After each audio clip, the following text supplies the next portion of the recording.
Today's special report is on climate change. Global warming, now known as climate change, has had a large impact on the world today. Climate change is the increasing or decreasing of the Earth's temperature due to human activity. Humans use water for everything, from drinking and bathing to growing crops, shipping, generating electricity, and simply having fun. Despite these daily activities, climate change is producing changes, threatening water availability, access, and even its quality. There is an expected decline in drinking water in both quantity and quality for these reasons. Sewer systems may overflow during extreme rainfall, gushing unfiltered sewage into drinking water supplies. The shrinking of mountain glaciers threatens drinking water supplies for millions of people. Sea level rise can lead to salt water getting into groundwater drinking supplies, especially in gently sloping coastal areas. The lack of fresh water also means higher shipping costs. Lake and river levels may mean that ships can't carry as many goods safely. This may prevent the use of large ships altogether. Shrinking mountain glaciers could also threaten electricity generation as well. The lack of water also might have its effects on recreation.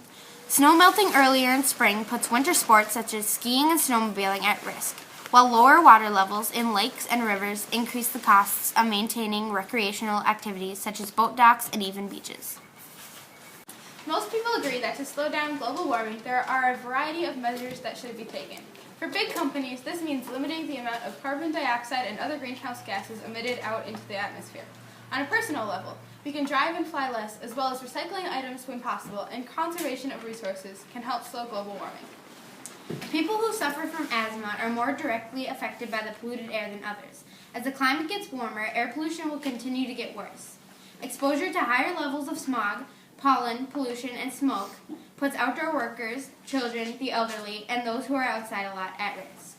To protect ourselves from air pollution, we can check reports online, TV, or on the radio to see pollen reports and daily air quality conditions. If someone in your family has asthma or pollen allergies, on high pollen or smog days, try not to stay outside longer than necessary. Keep windows closed, shower after spending time outside to remove pollen that may have collected on skin or hair, and wash bedding and vacuum frequently to keep pollen from settling in the carpet or bedding.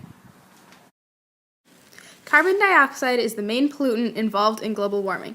Although living things breathe out carbon dioxide, planes, power plants, cars, and other human activities create such a large amount of carbon dioxide that it is considered a pollutant. In the last 150 years, enough carbon dioxide has been added to the atmosphere to raise its levels higher than they've been in hundreds of thousands of years. Another greenhouse gas that is affecting the atmosphere is methane, which naturally comes from decomposing swamp matter, but is also emitted by livestock. As with carbon dioxide, it occurs naturally and isn't bad for the atmosphere in moderation, but in the levels that humans have been producing it recently, it is making the Earth have a much warmer climate. Chlorofluorocarbons, also known as CFCs, were used in aerosol propellants and refrigerants until they were banned because they were contributing to the deterioration of the ozone layer. And now we'll see how climate change affects animals. Arctic foxes live in the Arctic tundra or places in Scandinavia. They are often found on sea ice hunting for food, where it's easier and where predators are limited. However, due to climate change, the ice is melting. It's harder to find food and they're hunted down a lot more. Arctic foxes are also hunted for their fur in Norway, Sweden, and Finland.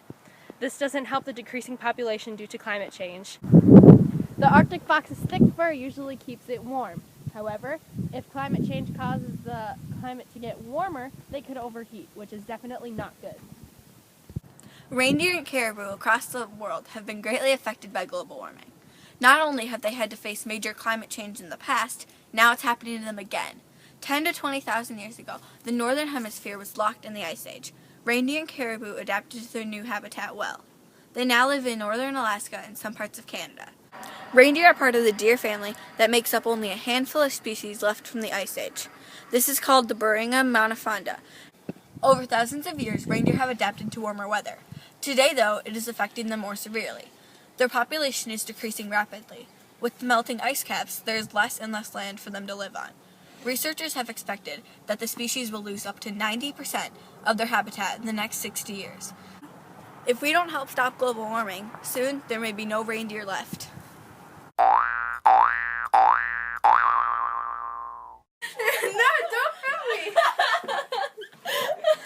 extinction is decreasing rapidly, with the melting.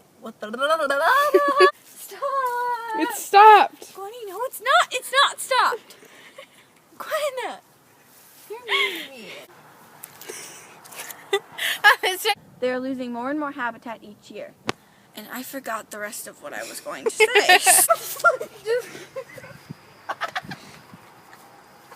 Locked in the Ice Age. Reindeer and caribou have adapted. I can still see you.